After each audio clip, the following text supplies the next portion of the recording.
Hi, it's Brendan, the Technology Concierge, and today I'm joined by Arul Prakash. He's the CEO of a company called Book. Now, Book is an NFT-based hotel inventory distribution infrastructure and a secondary marketplace. Sounds like a lot, but I'll welcome Arul and he can tell us a little bit more about his company. And then what we're going to do today is we're going to talk about Web3, blockchain, and NFT. But don't get concerned. What we want to do is we want to demystify those. We want to keep it as simple as possible. We want to share with you how these technologies can apply to the hospitality industry and to give you some examples of where hotels or other industries are using them now, and probably look at some learnings from that, some positives and negatives as well. So welcome, Arul. Thank you. Thank you very much for having me here, Brendan. Great to be here. So tell us briefly what Book does. NFT, that's we'll define that in a minute, but it's an interesting one, I suppose. Sure. So the idea is very simple, right? I mean, let's keep the technology aside of whether it's blockchain or NFT or whatever it is, that aside. From an industry perspective, what we're trying to build is create a new distribution ecosystem and a secondary marketplace, right? What this means is now we're able to offer resellability as a service to any time sensitive industry. Now, when I say time sensitive industry, these are industries which have perishability to what they're trying to sell, right? It is a hotel room booking, it's an event ticket, it's an airline ticket, train ticket, all of those expire after a certain date. So we're able to convert this into a digital format and be able to provide resellability to this, which means from an end user perspective, if I make a purchase of for a particular hotel booking, I'm not able to make it. The usual flow is I end up losing out on money due to cancellation fees, and it increases the cancellation rate for the hotels as well. While now we're able to by making it resellable, the traveler can actually resell it to someone else in an open marketplace, right? So there is so to say, an equivalent of this in the North America market where it's done for a StubHub for event tickets, right? So event tickets are actually sold in an open marketplace. Now, it's got a lot of stigma to it because of the way that it impacts the industry and it doesn't actually benefit the industry overall. We're trying to make sure that all the good things of it come in. We keep the benefits of what blockchain technology has to offer and actually give this leapfrog opportunity to the entire hospitality industry to rethink the way distribution actually needs to be done rather than doing it how it was designed 60 years back when there was no internet at all, right? That's a good point. I think we've discussed this before. Inventory distribution has not dramatically changed since the 50s, right? Yeah. Thankfully, Sabre did a lot of work. I mean, hats off to them in terms of what they did way back then, but we're stuck to it. We need more to go ahead to be relevant in this industry. A bit of a disruption. So that's a good segue into let's define some of these terms. Maybe we start with blockchain. How would you describe that? Keeping in mind that our audience is hoteliers and we want to keep it practical. Got it. Yeah. So, first thing that usually people think when someone uses the word blockchain is they think about Bitcoin, right? They think about cryptocurrencies. Yes. Let's first of all say that they're not the same. They're completely different. Blockchain is just the technology on which cryptocurrencies are an application, right? Yep. It's like saying people are having Amazon on internet. Amazon is not internet, right? Internet is much more than what Amazon is. So Amazon is like an application that's being built on internet.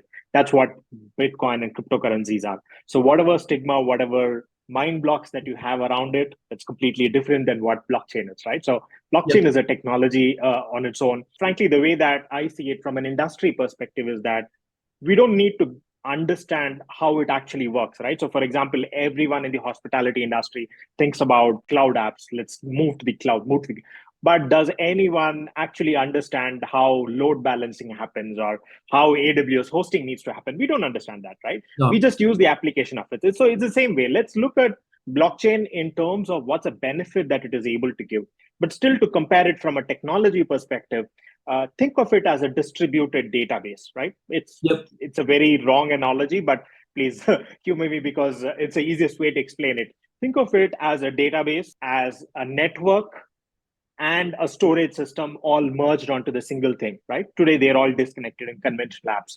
How do you bring all of them together into a single system? And that's what blockchain is, which enables you to store information, which enables you to distribute information using the way that how the network technology operates, and also be able to structure your information in a certain fashion, which is the database itself, in terms of tracking one transaction after the other transaction and having the entire chain of custody, right? So that's what I would call it more as a distributed database at this point, which combines these three things. Now, switch it from a business angle. What does it mean? Conventionally, all transactions that used to happen used to be standalone. What I mean by that is, assume you are making a payment for a hotel room booking. You're making a reservation followed by which you're making a payment, right? Or the other way around. But these are two disconnected transactions that are happening. After this happens, right? Now, that's where you are doing a value transfer and a money transfer separately. Now, the beauty of blockchain is the way that the contracts have been written or the way that the algorithms have been written. You don't need to have them as two separate. They can be a single transaction, which means that value transfer happens as part of the same transaction as money transfer. So it's a single transaction. What that means is you no longer need to have an army of people doing reconciliation. I did this, did I get this back? Now, if you didn't do this, this would never happen. It's programmatically controlled, right? So it removes a lot of inconsistencies and lack of trust issues, right? So, for example, I was at High Tech and there was a startup who was saying that we help companies reconcile money that they receive from Expedia and other B2B services and to see if what they received in the bank is the same or not. I'm like, do you really need a service for this? And they're like, yes, there is a lot of inconsistency, right? And that's what blockchain is able to do. It is able to merge both of these transactions together where you don't need all of these reconciliations, right? So that at a high level is how I would define from a business perspective what the benefits of blockchain itself is. And to say that, when does it actually need to apply? You don't need to apply it in every single scenario, right? There are very specific use cases, specific scenarios when blockchain technology can actually help.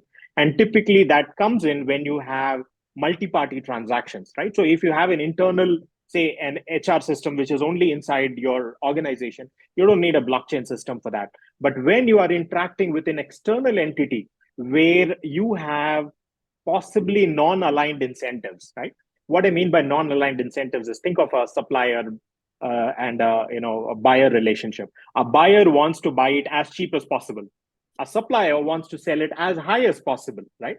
You're trying to achieve the same thing, but your incentives are not aligned.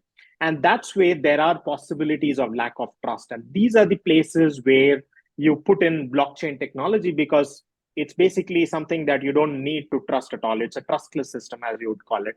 And the transparency that it provides actually facilitates all of these things. I hope that's able to explain some of the points. Okay, that's good. That's good. There was a lot to it. You're quite right. There was a good explanation, I think. What about then NFTs, non-fungible tokens? The very first time I saw that, I thought that must be a typo, the word fungible. Yeah, so it's just that, it's a new word. It's not a new word, but it's a word that has become very popular these days. And, probably 7, 8 years back, I never knew that word existed exactly like you. Yep. But the idea is this, right? When you think of NFTs, I mean, I leave the fungibility part aside, but when you think of NFTs, think of them as non-duplicatable version of certain information, which means that assume I give you a file today, right? A Word document file. Yep. Is that non-duplicatable? No, it's not. I mean, you do Control C, Control V, and it becomes a duplicate, right? I give you an image. Is that non-duplicatable? It's not, right? So I do Control C, Control V, it becomes a copy. Now, when you are able to create a digital copy of something which cannot be duplicated, when you create a digital copy of something which cannot be duplicated, that's what you use typically tokenized for, or non-fungible tokens, or the tokenization technology itself for, right? So think of this in terms of trying to understand why this is important. Why is gold valuable? It's because of its scarcity, right? Because you're verifiably able to prove that there is only X amount of gold available in the world and there is not more that is going to come. That's why it's valuable. Now think of it in terms of a digital business. Assume Netflix told that, you know what, we are changing our business model.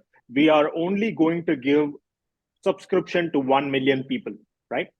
Now imagine what the value of that one single subscription is going to be, because there are going to be billions of people fighting to get access to that Netflix server, right? So now that's a digital service which has been tokenized and you're restricting access to it. And that's what NFTs are able to do, right? You are able to represent a particular asset or a service in a digital form and be able to control the supply of it, right? That's what it does. In case of hotels, think of it that I create one NFT for each individual hotel room. You obviously cannot create a duplicate of a hotel room, right? It's not possible. And if it were conventional technologies, which existed 7 years prior, even right now, right, you could create multiple copies of a hotel room which operates in the non-blockchain world. In the blockchain world, one hotel room is one NFT, and that cannot be duplicated at all. And that's what NFTs are able to do. They're able to create a digital representation of a product or a service or an offering in a non-duplicatable version, which can be transparently verified. Yep. And correct me if I'm wrong, but an NFT will actually represent one room night as well for a particular room.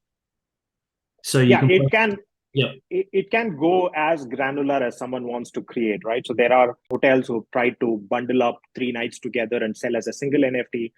We try to do it as one single night as one NFT. A natural progression for our system is how do you create a breakfast as an NFT and buy breakfast separately and merge it with your hotel room and make it breakfast with hotel room, right? So it's very flexible in terms of what you want to do, but how you define it is completely dependent on the person who creates it, right? In this case, if it is the hotel who's creating it, hotel defines how they want to define one room night, or they want to create a package of, say, the Christmas week or snow season. It's completely up to them how they want to create it, but they can create it as granular as they want to. Yep. Fantastic. And the last term that we'll cover off, it doesn't get used anywhere near as much, I think, as blockchain or NFT, but it is Web3. So people talk about Web3. Yeah. What are they talking about? I mean, are we in Web2 now? Is that what they're saying? Yeah, so they call it Web2. Yeah, so think of this as a natural progression of how the internet is evolving, right? And we might have, I believe there is someone already working on Web5 as well. It's just like you have 1G, 2G, 3G, 4G, and 5G, right? So the communication technology changes. Yeah. Now, as long as you have a device which supports it, do you really want to know what 5G does and how it is different from 4G, or do you really know, right? It's just you only capitalize on the benefits of what it yields, which is higher bandwidth of data and so on. So it's the same way Web 1, Web 2, Web 3 is a natural progression of how internet is evolving, right? And to see it, how Web 1 was probably early 90s or late 90s, where you had web pages, right? People used to go to web pages, read it, and that used to be internet, right? They want news, they go read it, and that used to be internet. And since 2005, since Google came in, you had Facebook, you had social media content generation. Now it meant that you don't only read, you can also write, right? I can contribute to a certain platform by writing it, which other people read, right? So that was the Web 2 phase, wherein you had read plus write. And the third phase is what we call as Web 3, which is about read plus write plus own, right? Here we're talking about ownership. I mean, just Google out what YouTube did a few days back, or a controversial topic, what Twitter did with President Donald Trump, right? They single-handedly decided that all content that he had moves out of the platform, right? Or it could be a creator. Assume you create certain content, you're living in a country where that's not acceptable, and it completely gets out, and all your 10, 15 years of effort goes away. Now, Web3 brings the element of ownership of that content, which means that that single individual platform cannot decide to delete all of that content, but you can just port that content elsewhere, right? So in case of, say, hotel industry or distribution, how it works is you have players like, say, Expedia, or you have players like Giata or any content provider, right? I mean, they don't do that, but if at all they decide that they want to remove all the content of a particular property, they could just delete it and completely cut out the distribution. Now, the ownership where here it lies with the hotel, they are able to still own that content and be able to distribute to other channels as well. So that's like the read plus write plus own part of what Web3 is. And where we are right now, I would say we are somewhere between Web 2.1, Web 2.2, right? It's a gradient between Web 2 and 3, where there are systems which are evolving, which capitalize on the Web 3 technology, but it's a gradient, right? So slowly we're moving to that from an end user perspective, they're not going to realize what the change is. It's only going to be in terms of how they use the application, not what technology is there in the back end. So no one would even talk about now we are 100% Web3. That's never going to happen. Yep. Something to look forward to. But as you said, we won't really know when we're there. Exactly. It's like 5G. A lot of the hype has now disappeared around 5G. And then when you talk to a lot of people, it's like, I'm not sure if my phone's using 5G or 4G or 3G sometimes. Exactly. But anyway, exactly. All good. I suppose the next thing, Arul, we should talk about is the relevance to the hospitality industry of all these technologies. For example, blockchain. What's the relevance to us in the hotel industry? When we moved from Web 1 to Web 2, right, which is the 1990s of what Expedia and Booking.com had, and what you have now is the difference of what Web 1 had to offer for the hospitality industry and Web 2 has to offer, right? In terms of the richness of content, in terms of the ability to target people better, able to create easier payment flows, etc. So that transition happened with Web 2. And we expect a much more drastic transition to happen when it comes to Web3 in case of hotel systems, right? And One of the biggest beneficiaries of blockchain-based systems has been financial systems, right? Financial industry itself. And that's naturally going to flow into payment systems. Today, when you have a global industry like hospitality, you know that every participant is losing some money or the other in form of currency conversion, in form of transfer fees, etc. Right? You don't even understand why you have to lose it, but you still lose it. That's probably going to be the easiest thing to tackle in terms of ease of transfer across, say, a travel agent sitting out of New Zealand to a hotel out of Milan and a bed bank sitting out of South America. And they all could be using a single payment system, which is working on the blockchain. And that's going to be one of the biggest and the beneficiaries of the blockchain technology. And every industry will have to adopt those kind of payment systems.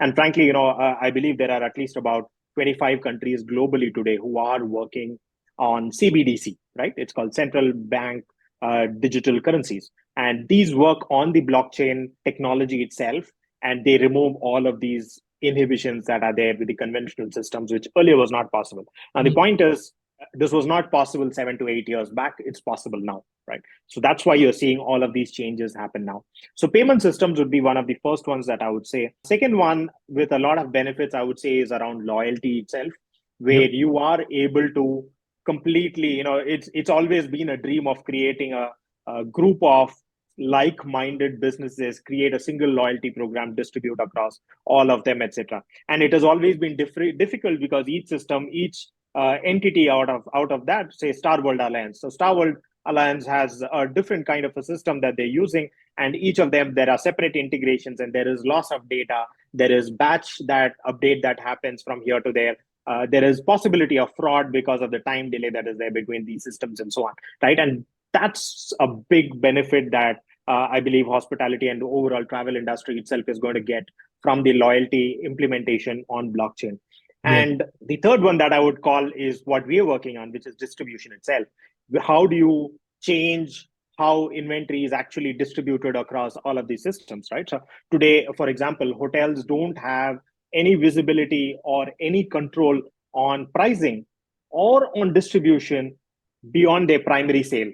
Once they have sold it to their bed bank or distributor or anyone, the hotels don't get any control on what happens, right? So if a customer is walking into your $100 property, you don't know if the $100 property is having a customer who has actually paid $500, leading to traveler dissonance, or has paid $20 or $30, leading to lesser ancillary revenue, right?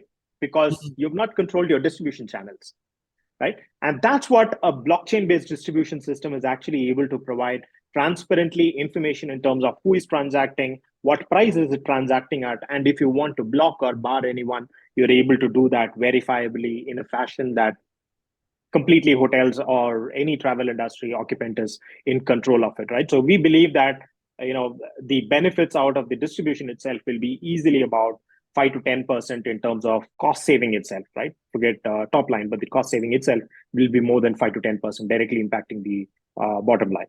Those, I would say, are the larger applications as such. And as a hotelier, I'm using blockchain. I'm obviously able to see what my inventory is selling for because I am the ultimate owner of That's that. right. Yep. So because, like I said, the person who creates the inventory is the person who owns it here, right? It's Yep. not like I created it and someone else is making a lot more money on top of it than what I should, and I'm actually losing out on revenue here because the hotel has created the inventory. They always have control of their inventory, immaterial of where it sells. That's the beauty of this kind of a system itself.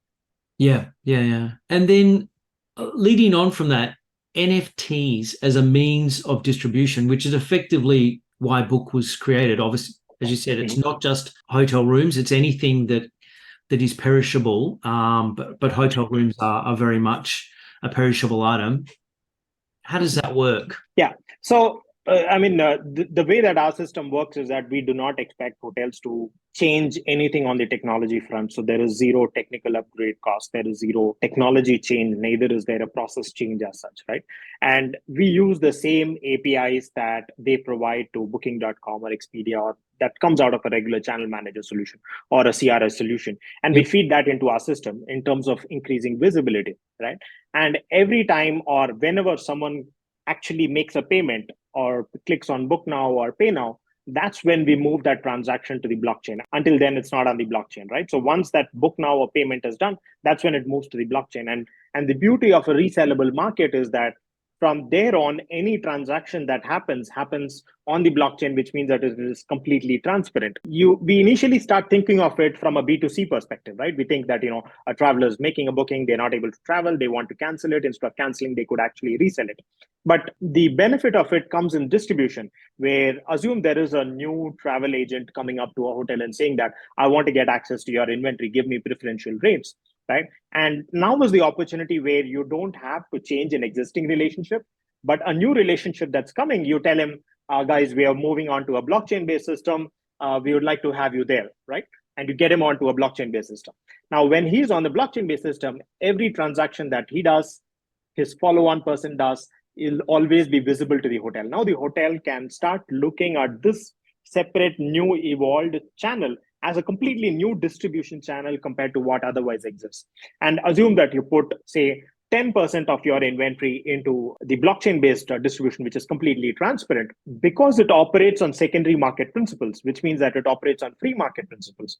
People are paying the price that they're willing to pay, right? So there is no need for super complex revenue management solutions which are figuring out what does a customer want to pay. Here a customer pays what he wants because it's a free market principle. As the volumes, it's a demand supply takes care of itself.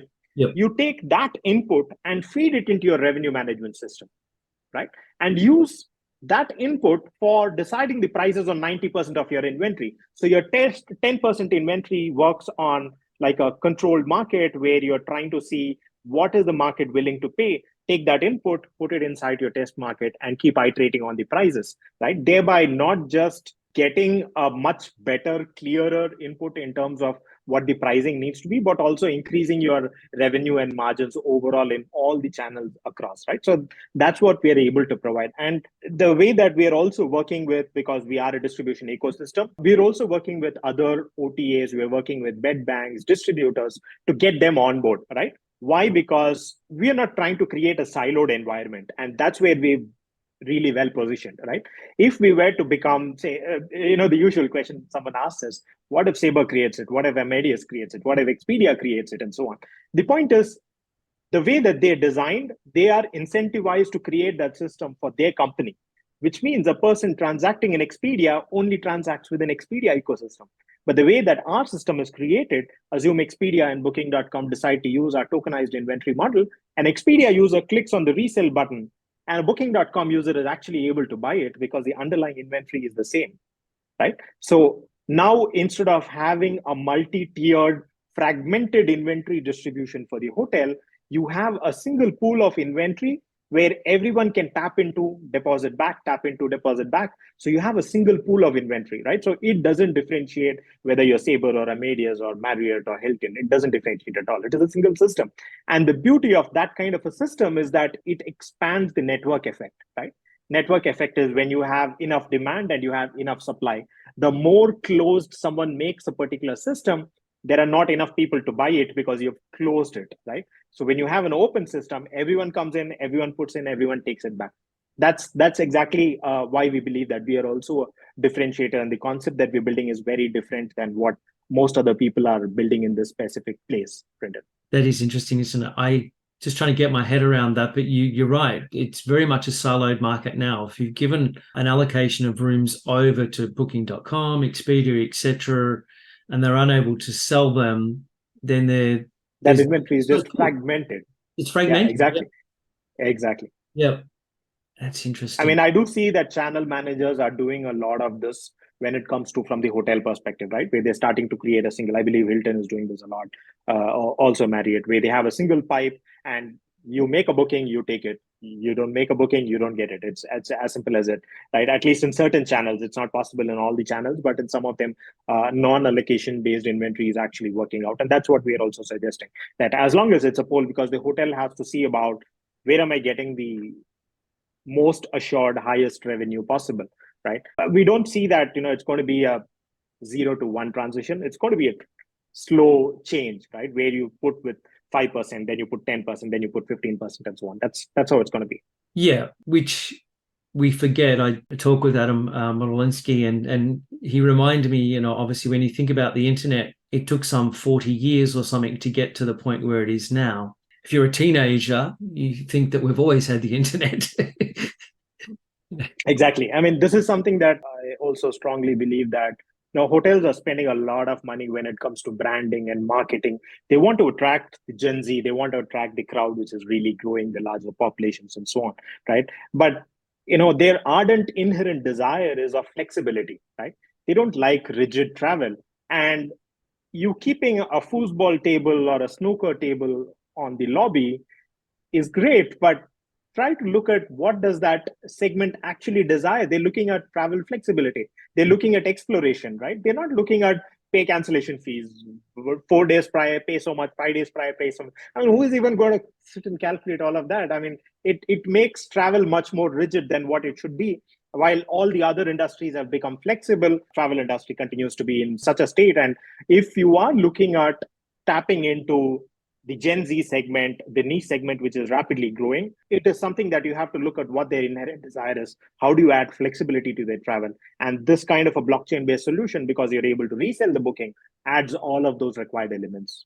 And look, that makes perfect sense to me. I know a lot of people, friends, will use booking.com because of the flexible cancellation policy that they have. Yes. Up until 48 hours prior, you are not locked in. 100%. Yeah.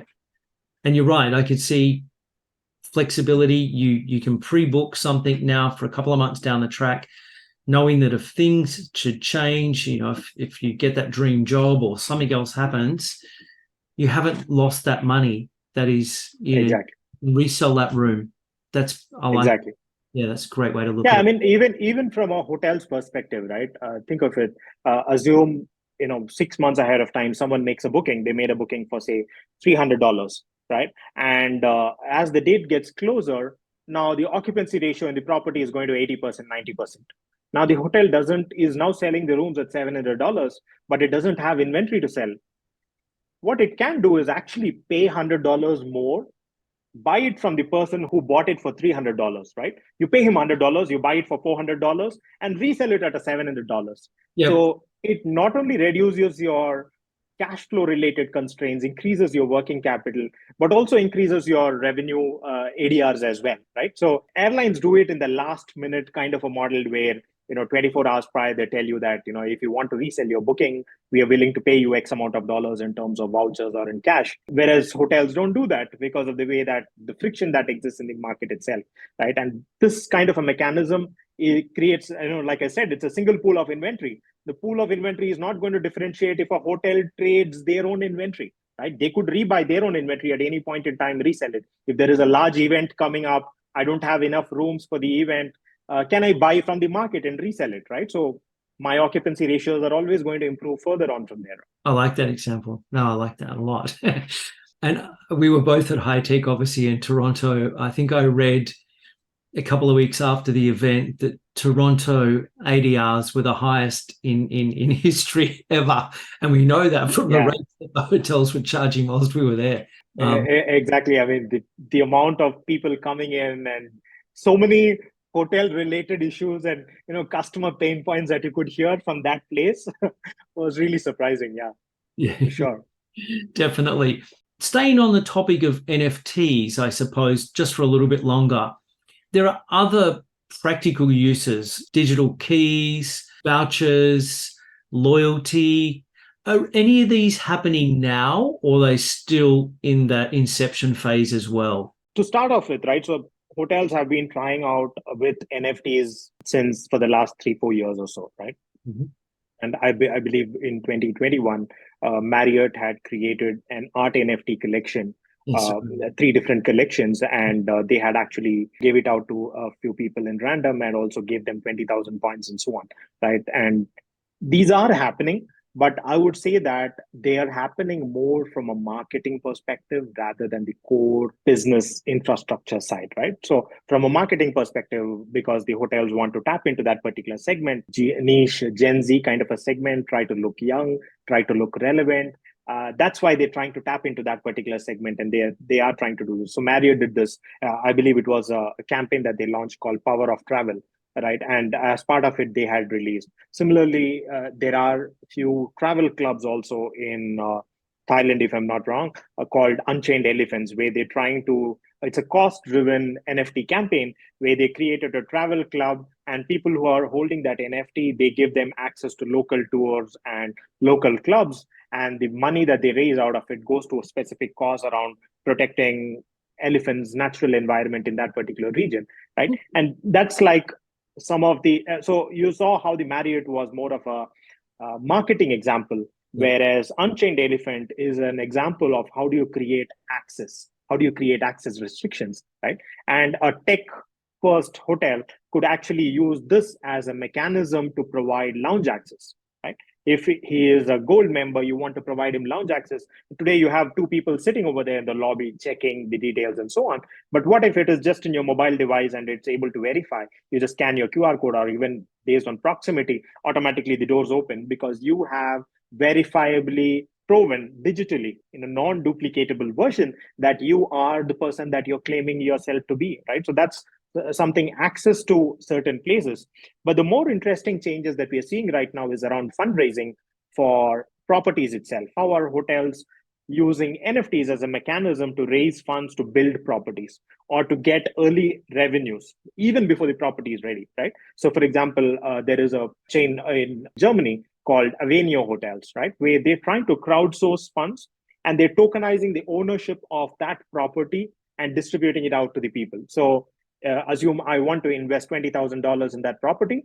I get an NFT which represents that specific ownership. And with that ownership, I obviously get a percentage of the revenue and the profits that they make, but I also get exclusive access to their suites and preferential rates and all of those things, right? So now imagine the power of it is even before your hotel is ready, you are having revenue assurance. You are having a committed community, a first set of users who are possibly going to be staying with you within the first 1 or 2 months, right? And this is something that even one of the Wyndham properties in Phuket is doing, where they're raising funds using NFTs, and those NFTs, people who hold those NFTs get like real super premium, like 40% discount on the property prices, whatever be the case. And we're seeing a lot more newer ways of how Mm. people are using NFTs across the ecosystem. And one other, I would say, an interesting thing is around fridge magnets, right? So there's an interesting example that I like where you travel to a certain place, you buy from a souvenir shop a fridge magnet which says that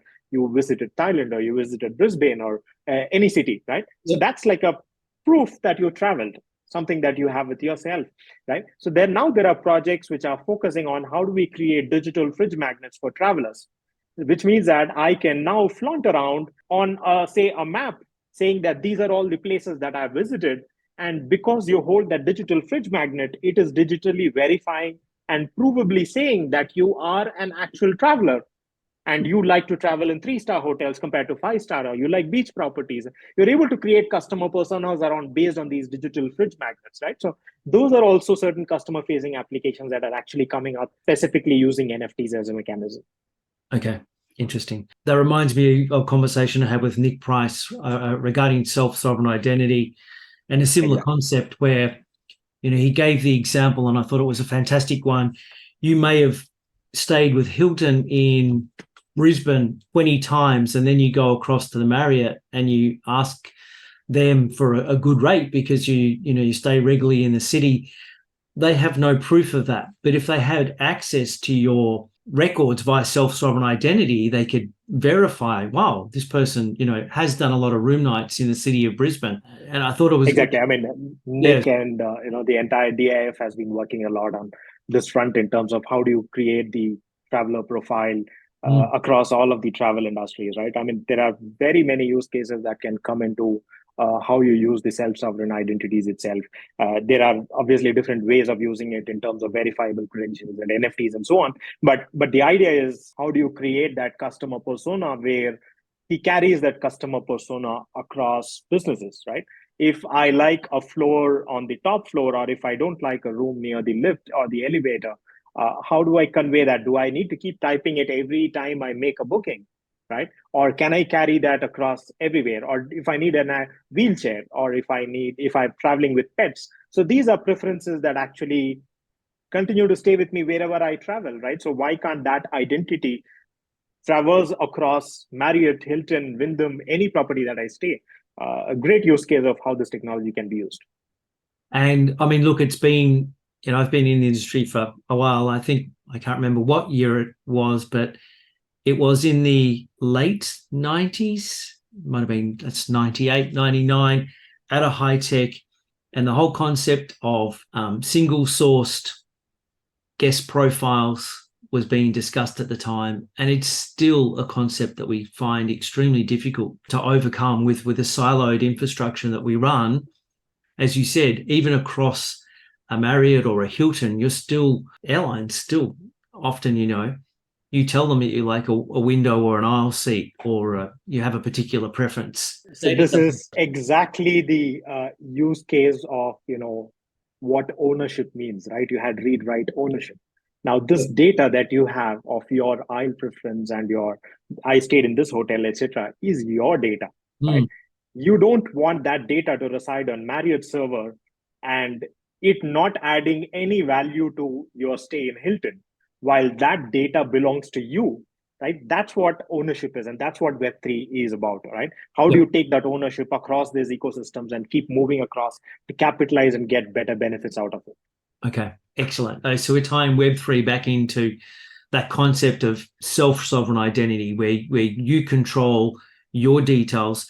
And I think Nick Price explained it really well as well. It's like, if you think traditionally with your physical passport, you hand it over, you take it back, you control access to that document. Whereas with a lot of other things like credit cards and address details, you don't take them back once you've handed them over. Whereas Web3 and self-sovereign identity gives you the ability, only short-term, provide access to your required information. But what we've also just discussed, it's actually more information than the hotel could possibly gather at this point in time. It stays other properties. It's wonderful. What are some other real-world examples of hotels probably using? I think we've covered a lot, but are there any others, NFTs, blockchain, that we should let people know about? I do believe that, the loyalty point is also something that is coming up a lot in the airline industry, and it's obviously going to leak into the hotel industry as well in terms of adoption, right? So loyalty point distribution via the blockchain, because you're able to verifiably traverse those points across different participants in the ecosystem, is something that is definitely a use case that is coming up. In fact, I believe Etihad Airlines is already working on that with some of the use cases, and there are a few other people as well. I believe Baltic Airlines as well was working on the similar kind of a model. So it is eventually going to come within the hospitality industry itself. But I believe we did cover a lot of examples around loyalty, around access, around distribution, and also around crowdfunding. So yeah. Yep. No, that's a good point. If we had a crystal ball, that's always an interesting one, is it? Where do you think the technology's heading for the hospitality industry? NFTs generally, So we're there, but we've still got a way to go, right?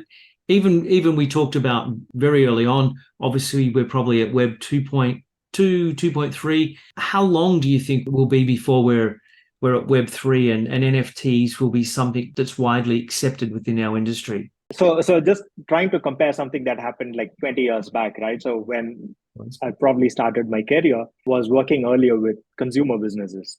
And those days, every industry around that we used to work with, where we were talking about technology adoption and implementation and so on, used to really look up to what the travel industry did, right? Because you had the likes of Expedia and Booking way back in the 90s. You are now, instead of using phones, you're using internet to distribute information and distribute inventory. That was like phenomenal, right? And every industry tried to be what hospitality industry was way back in 2000s. And today, I don't think anyone is going to refute, we are more of the laggard side of things, right? And I see that as an opportunity, right? As an opportunity that you are able to actually leapfrog, which means that you don't have to implement certain technologies that all the other industries actually had to implement to reach where they are right now, but instead skip them completely and move to completely different kind of an architecture which gives exponential returns. I mean, another example is how Africa moved on to mobile phones, and the adoption rate of how they use mobile phones is much more than Western countries, and they probably skipped feature phones completely and moved completely to smartphones even without a person. The first phone that someone bought was a smartphone, it was not a feature phone, right? So those kind of examples, so that's the leapfrog opportunity that we're talking about. And I do see that that's an opportunity right now in front of the hotel industry in terms of what it can achieve with blockchain based technology and all the other multiple IoTs and AI based technologies and all of those creating, right?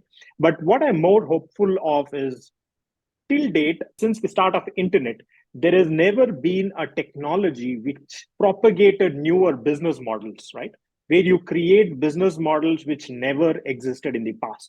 Internet was the last thing that happened 20 years back. Blockchain is that opportunity where you're able to create industries which did not exist in the past, which could not have existed without blockchain technology. Let me give an example of specifically what we are working on, right? Which is around tokenized inventory distribution. Now, think of it from a travel agent perspective. He spends $10,000, $20,000. He's sitting on that inventory, and probably he bought it 4 months ahead of time, right? Now he's $20,000 is non-performing until the date actually comes. Now, the moment you're able to tokenize it, you're able to prove that this person is actually holding this inventory. He could collateralize it and take a working capital loan, right? And there are markets that exist to enable this. Now, a travel agent is able to take a loan against the bookings that he has for, say, an F1 race or a Taylor Swift conference or a concert, right? That's the new business model that I'm talking about, which would not have been possible otherwise without Web3, right? Or think of it in terms of the crowdfunding model that I told you about, how hotels are crowdfunding, sourcing money to build their properties and sell their rooms even before the properties are ready. Was not possible. But think of auction mechanism, right? So obviously, Priceline had a different way of how they used to run sort of a bidding thing. But imagine you are able to trade hotel rooms the way that you trade stocks, right? You say that if the price of this room comes, I bought it at $250. If the price of this room comes at $400, I'm willing to sell it off. So you say put a $400 price and it automatically executes when it sells 400. Or a hotel says, if my occupancy ratio is 75% and someone is selling at $325, I want to automatically buy that room back into the inventory, right? Yeah. These are the new business models which was not possible. So I would say that we are at that leapfrog moment, at the point where a cusp inflection point where completely new things are possible. And right, so that's where I believe you and I are here to make sure that that happens. 100%. The leapfrog analogy, I totally agree with, and I've discussed it with a number of people. I think if the hospitality industry is ready and willing, then we can make some great strides. Yeah, that's exciting. That is very exciting. I can see that. As you said, automating the system in such a way that the hotel can buy its inventory back, and then sell it at a higher price. And it's done via technology. Yeah. Wow. Arul, as we get ready to wrap up, is there anything else you'd like to tell our audience? Yeah. So one thing is be willing to experiment, right? Don't wait for someone else to do something and be a follower. Try it out in a small way. Try it out in a way that is not too risky. Fail fast. That's what we call it in the startup world, right? So do something, fail fast, learn from it, keep iterating. I believe today more than anything else that's important for an industry which is trying to leapfrog itself. And the easiest way to learn, or I know it might still be a bit over the head sorts, but the easiest way to learn that I've used to learn most of the time is just go to YouTube and search what you want to learn. Just go search NFTs in hotel. In fact, there is a really good video called NFTs Explained by Johnny Harris, right? Amazing video of how he talks about something very simple in a very simple way that you can understand what the potential of it is, what the technology itself is. Just search NFTs in hotel, and there are enough videos, enough content, examples, how it needs to be done, etc., available already that other hoteliers are already doing.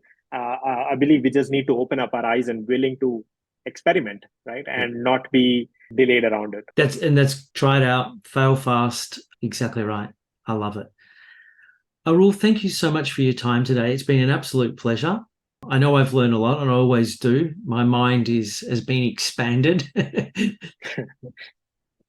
Thank you. Thanks, Brendan. Thanks for this opportunity, and being willing to share the space for discussing more about newer technologies. And I think it's a great thing that you're doing, trying to open up two different difficult worlds to merge together. We face the challenge all the time, so I definitely know what it takes to do this. So great, thanks to you as well.